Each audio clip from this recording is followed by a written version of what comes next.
O constrangimento, Guilherme, o constrangimento passado pela atriz Ingrid Guimarães em 7 de março, num voo de Nova York para o Rio de Janeiro, foi pretexto para a criação de um projeto de lei para proteger passageiros do chamado downgrade das companhias aéreas.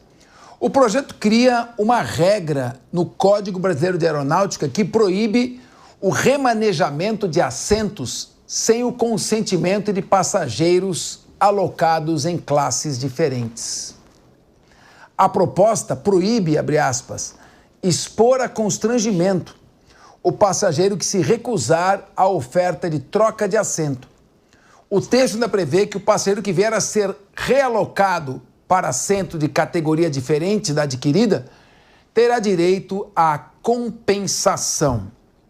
Guilherme Mendes, como é que fica essa questão? Companhias aéreas desorganizadas. Eu lembro que tinha uma construtora, nem vou falar o nome dela, apesar de ela já ter quebrado, que ela vendia mais unidades do que tinha no prédio. Você sabia? Tinha 15 andares e ela vendia 30. Falei, por que vocês fazem isso? É porque sempre o pessoal acaba não pagando, então a gente acaba... Então, e se todo mundo pagar? Tem 30 caras para 15 unidades. Estelionato isso. Então, claro que é estelionato. E as companhias aéreas também fazem isso. Como não se organizam, depois submetem o passageiro a um constrangimento. Você está aqui na classe especial, na classe executiva, já tá relaxada, tudo. Você vai para a última fileira, na econômica, ao lado do banheiro. Você se incomoda que tem um passageiro que tem dificuldade de locomoção. Não, e antes tivessem falado assim, né? Não foi nem assim que falaram. Não, às vezes falam, tipo assim, tipo assim, tipo assim, é tipo assim, tipo assim, tipo assim.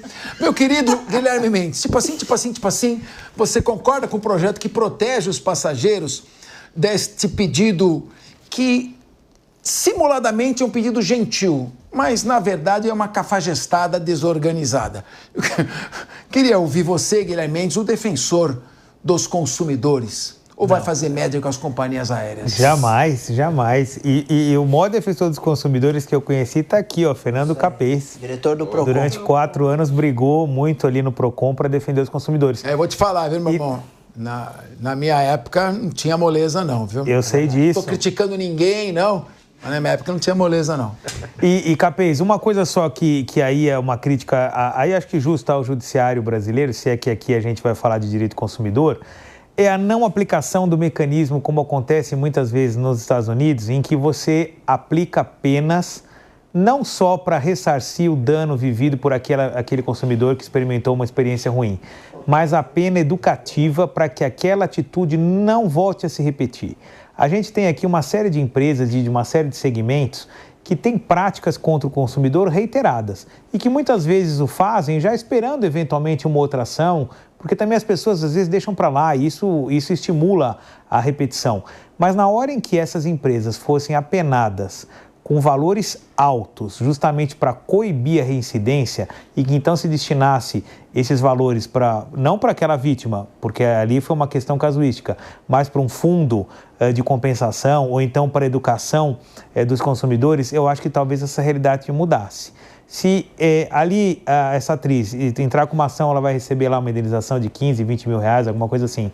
Se talvez a companhia fosse multada em 1 milhão, 2 milhões, 5 milhões, 10 milhões, ela pensasse 2 vezes em fazer o overbooking, como você bem colocou. Mas aqui no Brasil não se adota essa linha punitivista das empresas, né, no direito do consumidor. Acho que isso seria uma prática muito salutar e educativa. Casos como esse, com certeza, não se repetiriam se a companhia soubesse que, ao invés de pagar 20 mil reais, talvez elas tivessem que pagar 1, 2 ou 3 milhões de reais. Acho que é um caso a se pensar nisso. Talvez tendo que se alterar a legislação, não é? Porque a nossa legislação fala tão somente em ressarcimento do dano experimentado. Isso se a pessoa vier reclamar, que muitas vezes não acontece também, né? Muito bem. Agora é o seguinte, esse projeto aí também não vai resolver nada. Tem que estabelecer uma multa para uma indenização, tipo 10 vezes o valor da passagem, como pré-fixação de perdas e danos para a pessoa receber logo o dinheiro.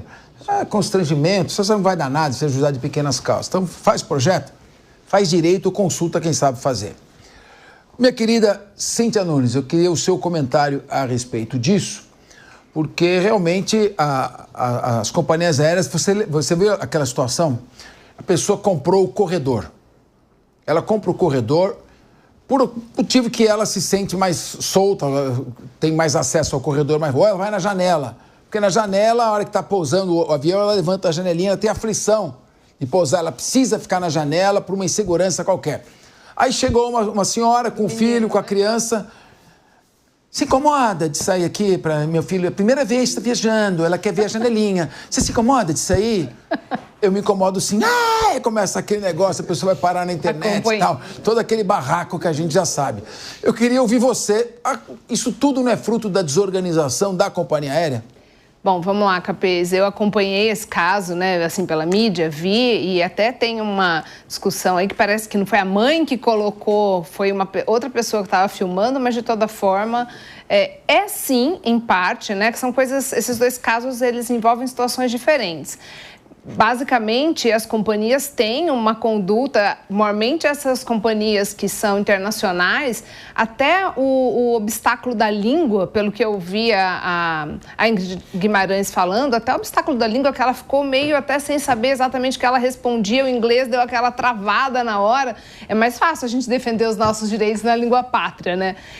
E realmente sim, uma situação de falta de preparo, inclusive dos próprios tripulantes ali, do pessoal de bordo, mas também porque se a gente for pensar numa situação como essa, só chegou onde chegou porque houve o envolvimento de uma atriz que colocou a boca no trombone, porque quantos de nós que não somos, ou pelo menos eu, né, não sou ninguém aí que acaba passando por isso e isso não vira uma comoção nacional. No caso da menina, da mãe e da criança, foi porque colocaram isso também na mídia. Então, as companhias precisam sim se estruturar para ter um suporte, para ter ali mecanismos para coibir esse tipo de coisa, e também a gente precisa ter uma normativa realmente para que não seja algo impositivo essa questão do downgrade. Todo mundo gosta quando, né, melhora, vamos lá que você vai para a executiva.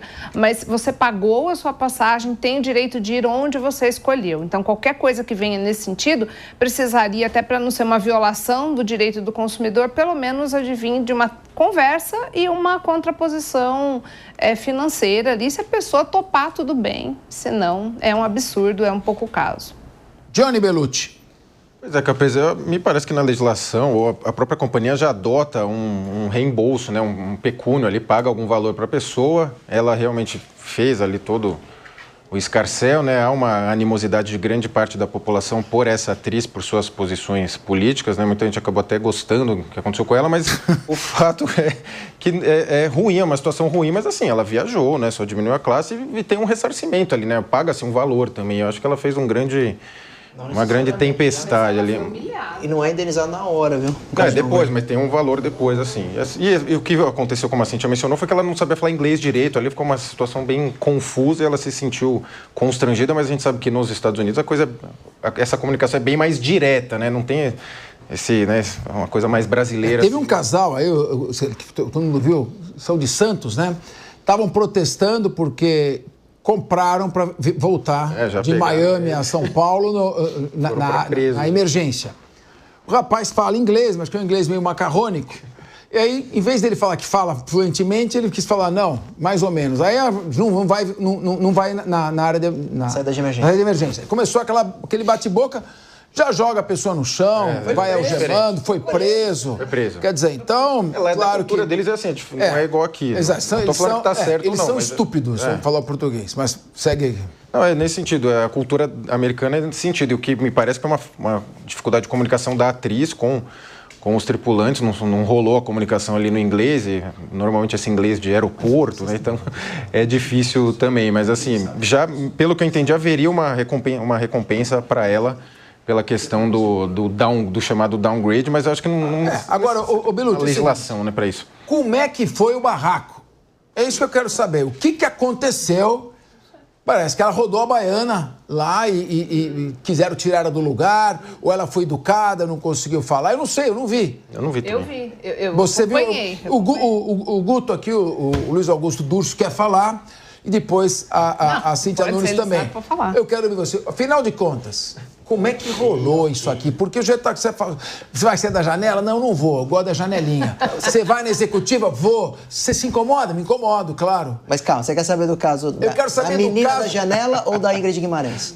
Da Ingrid. Ingrid Guimarães é o seguinte, ela estava voltando dos Estados Unidos para o Brasil no voo direto da American Airlines. Ela pagou pela Premium Economy e ali ela embarcou e sentou. Chegou alguém da tripulação, da American Airlines, e falou, olha, você vai ter que sair, você foi eleita aí aleatoriamente, porque disse ela porque ela era uma mulher sozinha, então você não tem companhia, né? Você não está acompanhado Mais de fácil deslocar. outro alguém no ticket ou na mesma reserva, e por isso você vai ter um downgrade, você vai lá para econômico, porque alguém da executiva teve problema no assento, quebrou a cadeira da executiva, então eles deram o downgrade para essa pessoa, porque não havia outro assento. Não sei se havia de primeira classe, isso é outra coisa, porque sempre o downgrade é a opção. E o upgrade? Porque a Cíntia não teve opção, às vezes, de primeira classe. Os voos da American Airlines entre Estados Unidos e Brasil tem. É da América, não? American Airlines. Não, aconteceu na América? Isso? Foi. Ingrid, na American United, você também tá pedindo, né? Vai. E aí, sempre a opção é o downgrade. Isso é outra coisa, não existe o upgrade. Eu, muitas vezes, tive problema tal de assento e questionei. Não tem mais nenhum assento na econômica. Vamos te realocar em outro voo. Não, por que você não me coloca na executiva? Por que você não coloca no assento prêmio? Porque hoje até para marcar assento é pago, viu, Capês? Você escolheu o assento na econômica é pago. Então, a empresa aérea gerou todas essas garantias, principalmente do ponto de vista econômico, e o passageiro, ele está... Essa é a interpretação, está te fazendo o favor de te levar. Então você fica em silêncio e aceita as ordens. Isso, graças a Deus, a Ingrid deu publicidade, porque ao ser questionado que ela precisaria ir para a econômica, ela falou, mas por quê? Eu paguei a Premium Economy, eu vou ficar. E aí veio um comissário brasileiro e falou, se você não sair, a aeronave inteira vai ser evacuada e depois a gente vai colocar quem vai viajar e você não vai embarcar mais. E aí deu barraco, no fim ela cedeu e falou foi. isso no... Acabaram anunciando. Para todo mundo ouvir, que jogou todo mundo contra ela. Exatamente. Aí só questão do ponto de vista da lei. Eu sou super favorável, inclusive aproveitando o debate para a gente fazer uma lei robusta, para falar de overbooking, porque para mim é um estelionato institucionalizado, pode vender mais passagem para um voo que não cabe todo mundo. Isso é estelionato, vai ficar com seu dinheiro e você não vai voar no voo que você comprou. Segunda coisa, downgrade. Downgrade tem que ter uma justificativa que realmente seja convincente o passageiro aceitar e ser imediatamente indenizado. Você sai com o dinheiro na mão, porque depois você tem que judicializar para eventualmente ganhar. Na hora, né?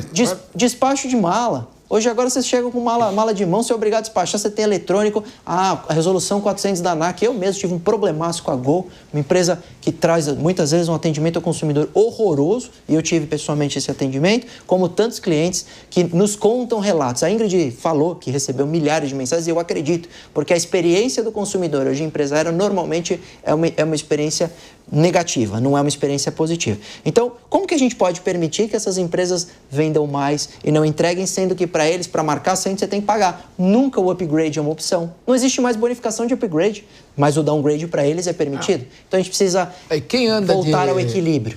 E quando viagens muito longas, em assentos apertados, tem na econômica, recomenda-se caminhar pelo corredor. Tem gente que chega com trombose, chega até morto. Isso não é exagero, não. Morre em voo. E eu peguei uma executiva da United, uma vez, o joelho recolhido, parece uma cápsula de aeronave, de astronauta. Você fica olhando para o outro, o voo inteiro. E quando eu cheguei, ela não conseguia sair, tá? Quase que tiveram que me tirar do colo para colocar. Tanto que travou minha perna. Alto, isso não é executivo, hein? Você imagina a econômica. Então a Ingrid tem razão. Se ela conseguiu voltar mais bem assentada, evidentemente que ela queria, tinha todo o direito. E quem comprou a executiva tem direito de voltar não num assento quebrado,